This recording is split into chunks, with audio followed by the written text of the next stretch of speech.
Hey, how's it going? Happy Sunday evening. Nate's Live Talk here.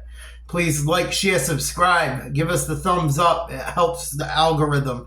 It helps us a lot. It makes the computer see that people watch us. If you want to tell a story about ghosts, narcissism, anything, a wild story, and would like us to tell it on the channel, please hit me up at nateslivetalk@yahoo.com or Nate's Live Talk on Instagram. I hope everyone had a great weekend. I'm sorry I'm dropping this a little late. I had a bunch of shit to do. I was in the middle of recording it, and my family thinks they're cute messing with me, so I had to start over. So I apologize that this is coming out a little late, but I will tell it. I have a warning for this story. This is a very gruesome story. It involves crimes to a family. It's the story of a woman's first psychic experience that watches our channel. Her name's Cindy. That's all I can tell you about her. Other than I had a video chat with her. I believe she's of sound mind. I believe she's not crazy. I believe everything. I believe that this is a true story. I believe that these visions happened, and this was the beginning of her realizing she had gifts. This is a crazy story. She has visions throughout it. She's like clairvoyant. And she raises horses. She's a successful businesswoman. She has done well for herself. I would love to interview her. I don't know if she is going to go for it. She said the one time she tried to tell the story, she didn't even get the first couple sentences out without people judging her. So I don't blame her if not, but I'm going to tell her story for her and leave her semi-anonymous. So this happened to Cindy when she was 22 years old.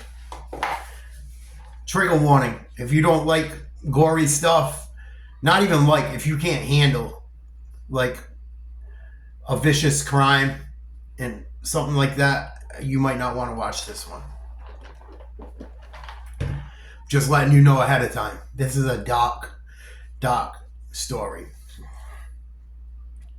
She writes, "I never thought I would tell this story, but it was the first of many of my crazy experiences that I've had since I realized I was gifted and clairvoyant / psychic." She goes, "But this story needs to be told. I've held on to it for so long, and it's the story of some poor children and a family destroyed." She left a friend's New Year's Eve party, and all of a sudden she got the worst headache of her life, like she's ever had. And she said she never gets headaches. She she never has problems with shit like that. But she got like the worst one she's ever had in her life. And it came on out of nowhere. And it left like very quickly too. Very odd, she said. And she didn't drink much that night, she said. So she was 22. I don't think she drank much. She's barely legal. And I believe her because I believe her as much as I can. I asked her on the phone on video chat, so. And I asked her several times. She never changed the story. I asked her several times. She never changed her story once. I even called her twice. So, for whatever it's worth. But yeah, she gets a wicked bad headache. It goes away. Well, she's in the parking lot, and she's at her friend's workplace for that holiday party for the New Year, and there's a house set back next door, like on a diagonal to the company they were at, and there's people on the porch.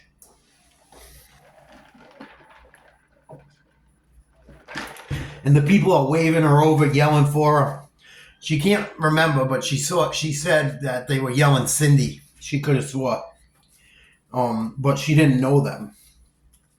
And it was a Vietnamese family. And they were so happy to see her, what she doesn't understand because there was nothing to be happy about when you hear this story. But they were very happy to see her when she showed up, and they call her up onto the porch.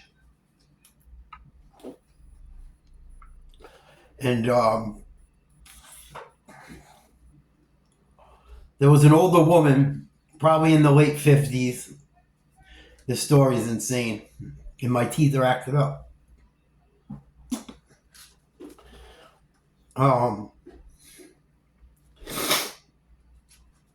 There was a woman in her late 50s there with a younger man,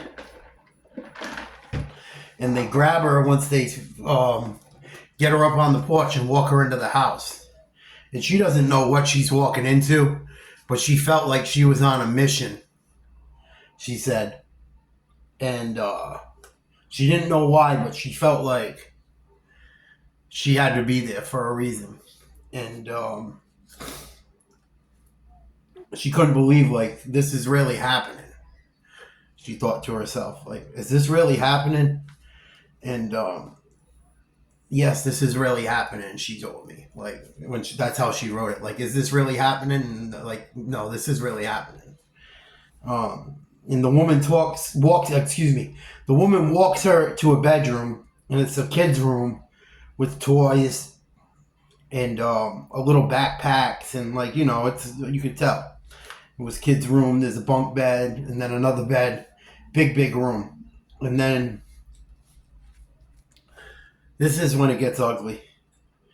And then she's taken into another bedroom next to that room with a king size bed that's just like cleaned out, empty, like no sheets, no nothing, like nothing, bare, just the bed.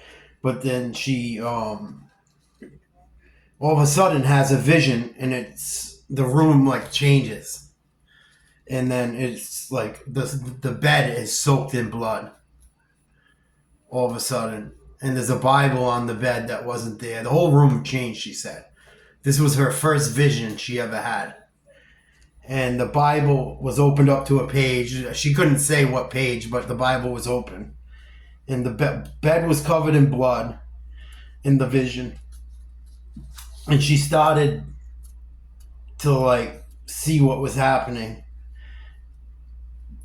And the grandmother's telling her, tell me what happened. Tell me what happened. And she sees the father of 3 children. And they're all Vietnamese.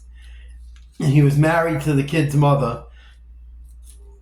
And the mother, she can't tell, but the mother seemed like she had issues with substances from the vision. But she sees the mother put the kids like in bed, check on them, and leave, and go off to like with another man to the bar. That's what she saw. She saw in her vision. She saw a man and pick the mother up, and take off. And she knew they went to a bar in her vision. And then she said that she knew that the man was done with them and wanted a divorce. Excuse me. This is a heavy story. Oh, I'm so sorry. She said she was done with him and wanted a divorce that week, earlier in the week. But that night he came back for her and the kids, and he wouldn't take no for an answer.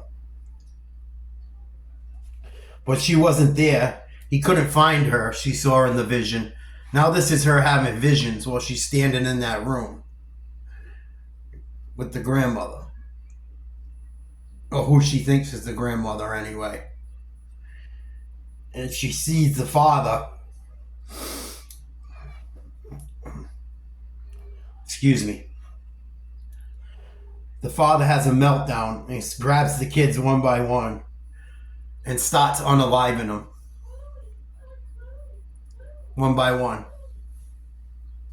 Awful. That's all I can say. That's the only way I can say it, but it's gross. It's disgusting. And he tried to do the same thing to himself unsuccessfully. But at this point in the email, she says she has to finish tomorrow. It's getting too heavy for her. But within a half hour, she sent me a second email. And so she sees the visions. That she starts telling me about the vision again. And the police were called and they arrest the father / husband. And she's seeing this in the vision. And the kid's mother, she sees in a vision, sedated, brought to a hospital with family. And she came home while she was there having the vision.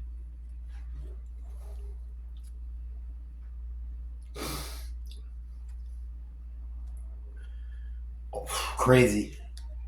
The grandmother then takes Cindy back to the kid's room and asks her, did the children feel any pain? And where did their souls go?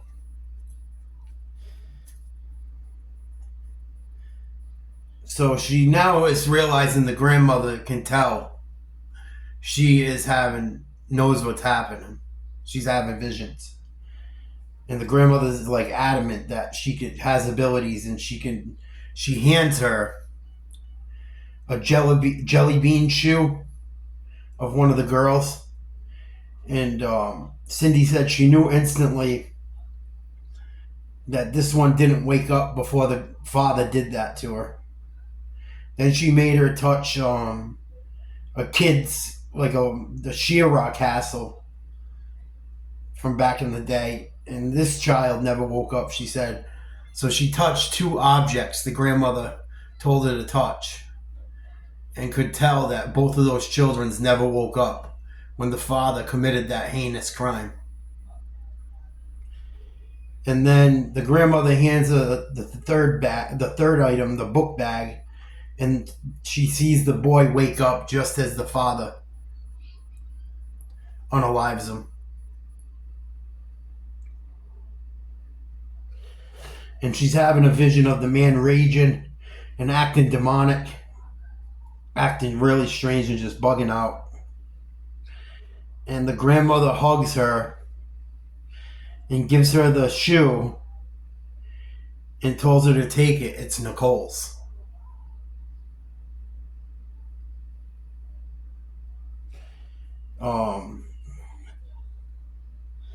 So Cindy said she went home and doesn't remember anything after opening her door when she got home.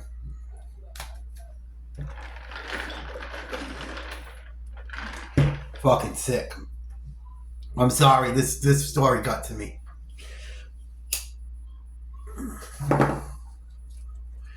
It's awful. Imagine having your first psychic experience and something like this happened to you. No wonder why people would think you were crazy. So a few days later,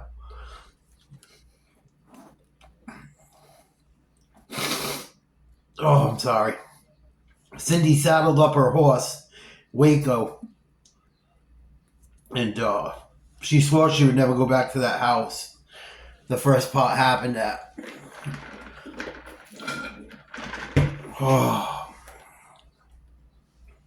And she used to go visit her grandmother and talk to her grandmother in the cemetery and vent to her. And they weren't in like a big city or town. She said there was only a couple cemeteries. And it sounds like a country setting. But something kept telling her to ride to the cemetery and talk to her grandmother and visit her and tell her what happened at that house. It was weighing heavy on her. She's in her 60s now. This is her first time telling it, supposedly. I can only imagine.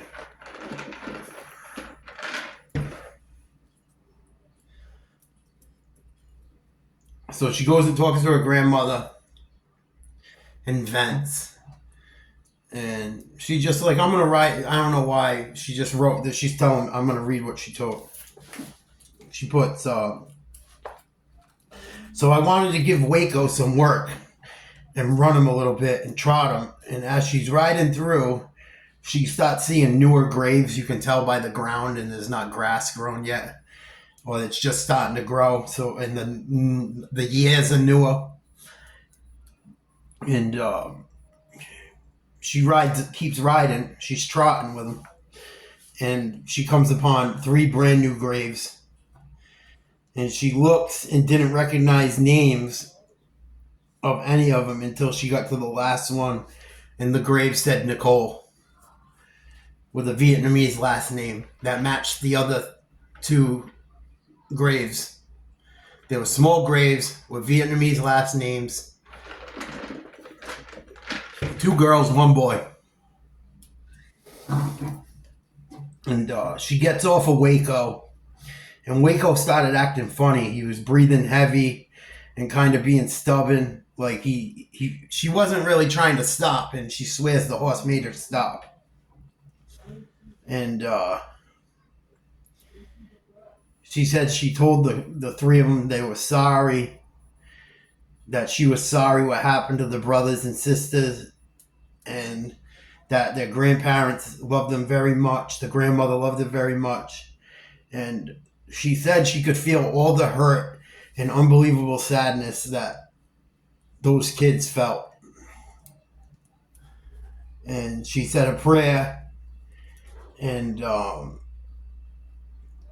told them to go to the light, told them to go to God. And she said the feeling she felt of sadness can't even be put into words. And she prayed and prayed, and she got on Waco and left. She said she couldn't handle the sadness anymore, but planned on returning. She still goes and talks to her grandmother at that place, at that cemetery. And when she went back, the next time she went back, excuse me, this story took a lot out of me. When she went back, the graves were nowhere to be found. She went on the same ride after she talked to her grandmother the next time when she returned. Couldn't find the graves anywhere. Now, that may be because of all the public shit and whatever came out eventually, and they didn't want him being fucked with or something. And it could be that. But she could never find those graves again.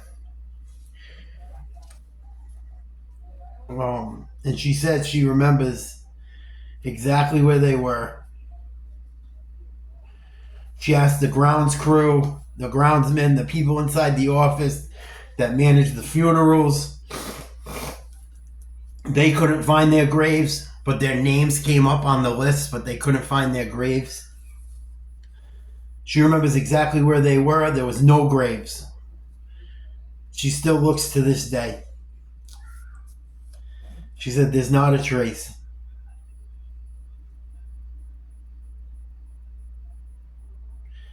She goes, if you think none of this happened, you can stop right there, because a few nights ago, all these years later, on the local news in her area, there was a segment on the local news about a man getting back at his cheating wife by unaliving her kids in the exact way she saw in the vision. And he tried to end his own too, they said in it. She writes, coincidence with a question mark. They showed the house where it happened. It was it was the house she went to, right next to the printing shop her friend worked at. And the guy was trying to get parole, the father, claiming his innocence. The grandmother who brought her Cindy in the house was in the interview saying he should never be let free. Cindy writes this. She writes, I hope God explains what happened that night in my visions and why that night was the night I was shown my gifts in that horrible scene. She says, a very wise elder told me when you die, you will know everything possible at that moment. She says, it's not easy having psychic abilities. It can be annoying and exhausting. She says, one thing she does know, because she doesn't know how she got them, why. She doesn't know all the esoteric answers to all them questions that humans think. But she knows one thing, is that her human experience is only the beginning of life. And she writes, love and light, Cindy. Sorry, I gotta get new teeth. This story makes me sick. It took me almost a good 6-7 days to even consider to do it. But I hope that little boy and them 2 little girls went to the light. It's so sad. If anything like that ever happens, don't do something like that, people. It's disgusting. It's gross. Those kids paid a price for 2 adults not being able to handle their emotions. An adult. Cindy, thank you for sharing that story. I don't think you're crazy. I'm going to leave the comments up for this. If you write nasty shit, you will be taken down, or I will take them down altogether. Do not do that. Please. Let's talk about it in a respectful manner. Please.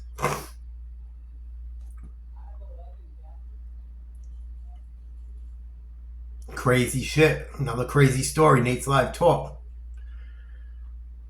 Anyone that lives local to me wants to see the emails. I'll show them to you if you don't believe me. People write them. I fucking video chatted with Cindy. I believe her. I think she had visions of what happened in that house, and that family couldn't tell yet, and it was so fresh. It happened. And this happened years ago. It ain't like today, so. In some little podunk town, I'm sure. It sounds like. No offense. But it sounds like it was in a little town. Doesn't sound like it happened in a big city. But thank you for your share, Cindy. I don't think you're lying. And I'm sorry you had to see that stuff. I can imagine the amount. If you're sensitive to that stuff, you must feel things very intensely, I'm sure. But another crazy story, Nate's Live Talk. Please like, share, subscribe. I will have more stuff coming out. Sorry, it's kind of tough to smile after that one. I warned you it was a heavy one. I will think of a song. Actually, I already thought of one, kind of. I could think of, and it's kind of fucked up, but while I was writing this out, I could think of, I was thinking about Black Sabbath, Heaven and Hell, with Ronnie James Dio singing in it. And makes you wonder. Check that song out. Wild song. Good tune. Sing me a song. You're a singer. Do me your role. You're a bringer of evil. On and on and on. It's heaven and hell. Oh well. Some food for thought. Crazy psychic story. Imagine having your first psychic incident happen like that. Or your first clairvoyant experience. She says she never had anything like that happen before. To be walked into a house and have visions of that brutal incident And then to see something years later on the news that verifies it is wild. You guys, I gotta let you go. Crazy story. I got a few more crazy ones coming out tomorrow. To all the veterans, I tip my cap to you. Happy holiday. Thank you for your service.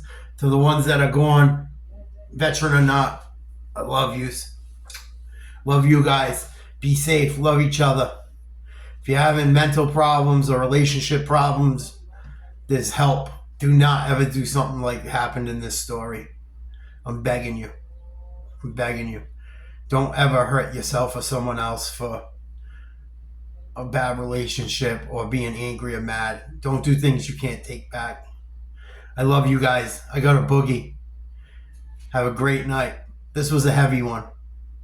This was a heavy fucking story. I won just. Love you guys. I'll see you tomorrow.